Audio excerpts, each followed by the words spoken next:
Bueno, muy bien, estamos de vuelta a fondo. Pedro Sexé tiene la noche libre y eso me ha dado la oportunidad de poder entrevistar. No me gusta hacer presentaciones en el vacío. Cuando dije que es uno de nuestros más importantes cineastas, lo es de verdad. Yo lo conocí inicialmente, no sé si él empezó con sus videos musicales que lo hicieron súper famoso.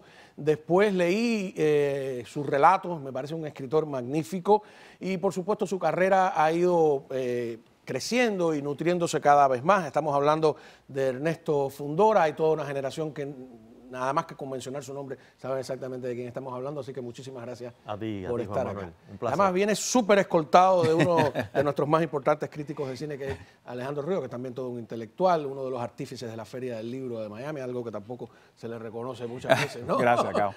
Y que Noche de a eso, reconocimiento. y que Y además, también, porque gracias a eso tenemos una Feria del Libro en español. Sí. Porque yo sé que gracias al esfuerzo de Alejandro y de otras personas, para que por supuesto, y nadie se ponga celoso. Y tuve el placer de presentar precisamente a Ernesto Fundora como escritor aquí en Miami, por lo menos. Ya eras escritor en muchos lados. Vamos a hacer algo. Pero yo te dejo a ti la presentación de lo que trae hoy Ernesto.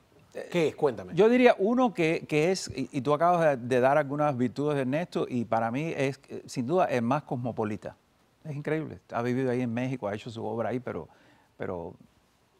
y yo creo que ese cosmopolitismo, esa visión la ha trasladado a una serie que tiene ahora que las personas que han podido ir viéndola de alguna manera se quedan realmente asombrados por la calidad y por el punto de vista y por esa idea de que decía Dostoyevsky que el amor iba a salvar el mundo, y yo creo que en el caso de Cuba lo que nos salva y lo que va a quedar es la cultura. Lo demás se lo llevará el fuego. Y yo creo que esta serie, que tiene 16 capítulos, ¿verdad? Una serie de 16 capítulos, de una hora y tanto. Presentadas en México. Bueno, ya la televisión pública mexicana, por lo menos una temporada, una primera temporada, pero ahora va a salir en muchos otros países, lo cual realmente nos debe llenar de orgullo a la cultura cubana, ¿no? Que estemos mostrándole al mundo que todavía ahí quedan cosas que mostrar, que no es el apocalipsis.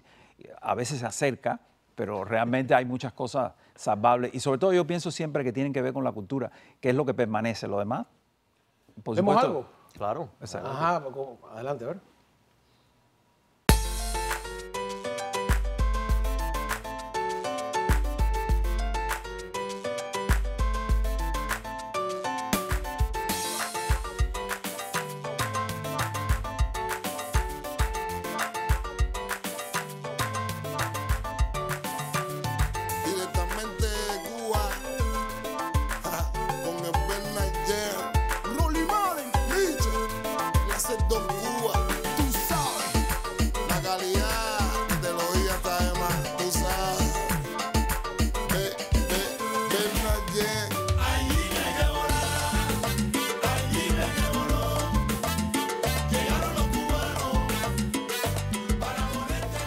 ¿Qué es esto que acabamos de ver? Este es como un ID que es lo que corta cada media hora de cada capítulo de la serie. Lo que aquí dirían un bumper, ¿no? Exacto. No es el cabezote, ¿no? No, Es otro lenguaje como que aprendí con Lilo Vilaplana, creo que es de la televisión colombiana, no estoy muy seguro. Cabezote. Le dicen el cabezote a la presentación esa inicial Claro. de la serie, como dicen en México.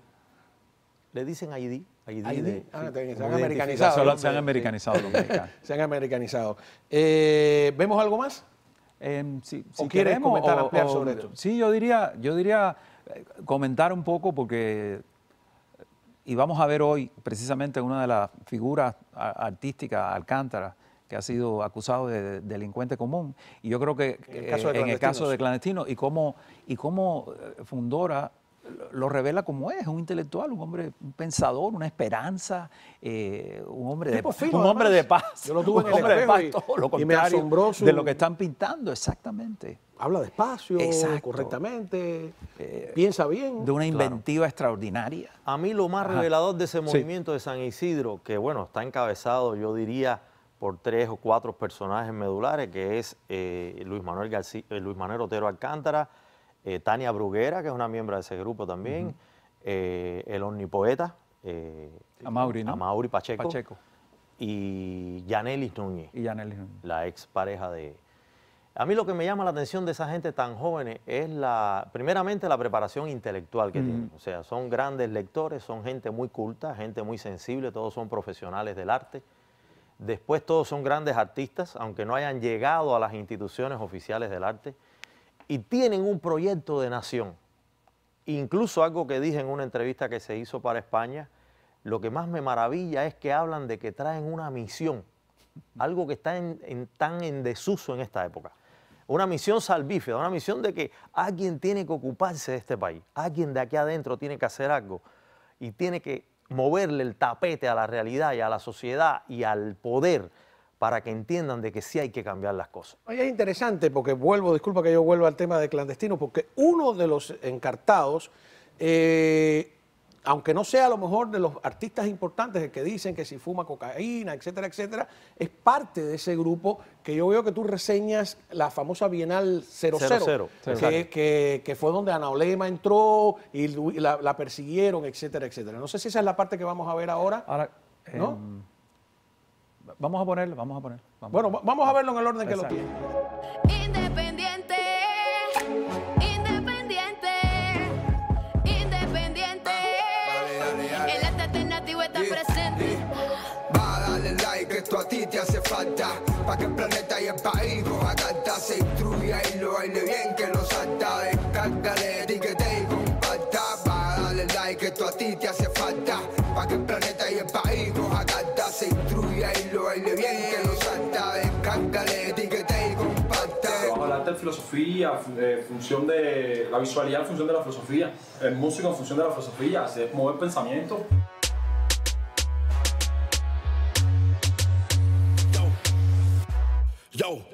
Yo, ¿cuáles son sus planes?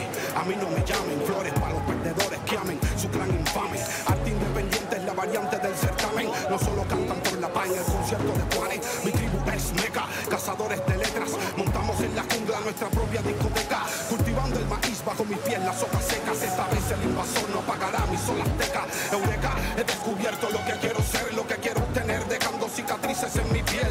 Parado en el prado de lo fiel, privado del placer, preparado para poder prevalecer otro nivel. Hora de jugar el papel de quien defiende sus conceptos y a sus ideas es fiel. Viene el 000, truco del poder. La patria no es mi muerte y el arte me hará vencer.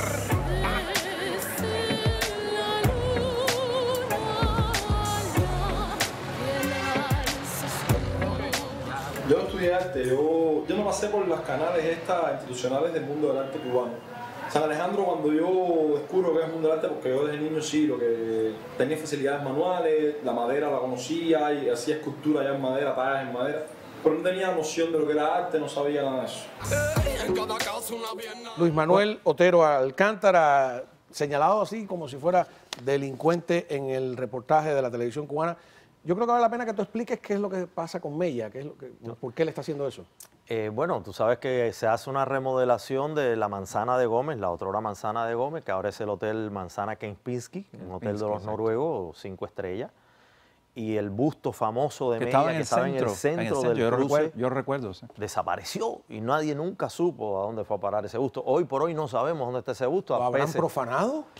Bueno, ya al quitarlo. Algo arriba se cayó y se rompió. Pero al quitarlo allí mismo ya bueno, además de todo lo que simboliza y de todo lo que era querido ese busto para el pueblo, ¿no? Ese es un busto que como pieza, como objeto escultórico, tiene un gran valor. Es en bronce, lo hizo un gran escultor de la República. Entonces, eso probablemente esté en la casa de alguien, definitivamente. O sea, a lo mejor se les quebró. Es muy interesante el espacio que han ido ganando todos estos artistas. Cuando uno lo compara con los años nuestros, donde Carlos Rafael Rodríguez decía, aquí el único que protesta es Fidel Castro, ya la protesta aquí es Fidel Castro. O la canción Protesta, cuando tú lo comparas con estas canciones, la canción Protesta era protestar para lo que ocurría en el mundo, nunca para nada lo que ocurría en Cuba. Y se hacían encuentros de canción Protesta.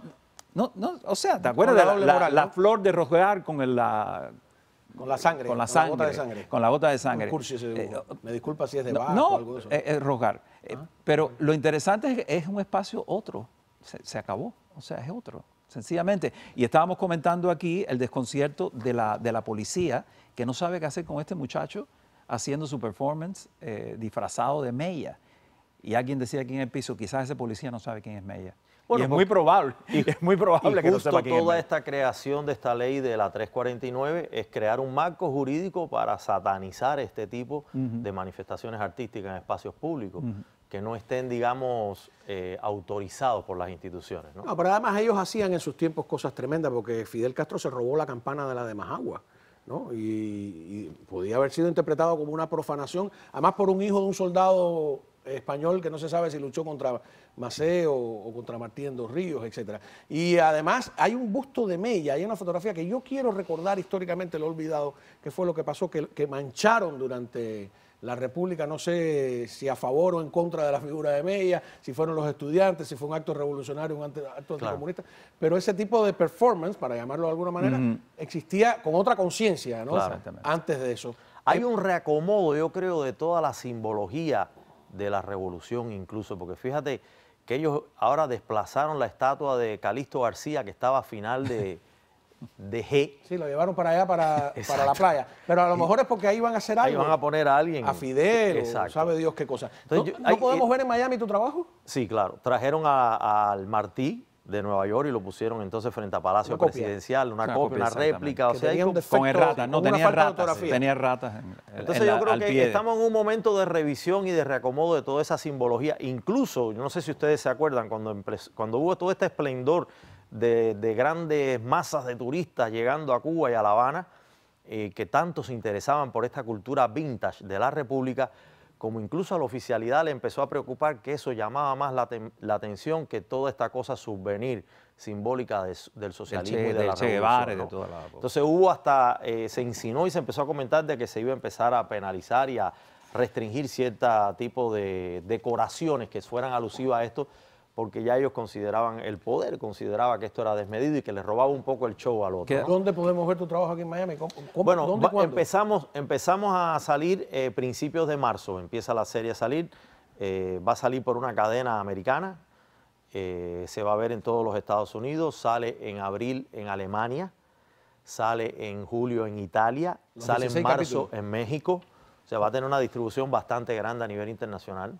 Pero bueno, me gustaría decir que esta es una serie que tampoco se reduce a... No, claro. Estamos hablando... Hay moda, hay música, es cultura, moda, sociedad, artes plásticas, literatura, el malecón, las procesiones como las de San Lázaro, por ejemplo. Hay un capítulo dedicado a los locos urbanos, que a lo mejor vemos un pedazo. Creo que tenemos uno ahí, no sé queda tiempo, ya no queda tiempo. Pero bueno, lo que me gustaría como que cierre de esto es que yo he percibido por el hecho de vivir en México, de que se ha monopolizado el tema cubano entre las dos orillas en discordia, ¿no?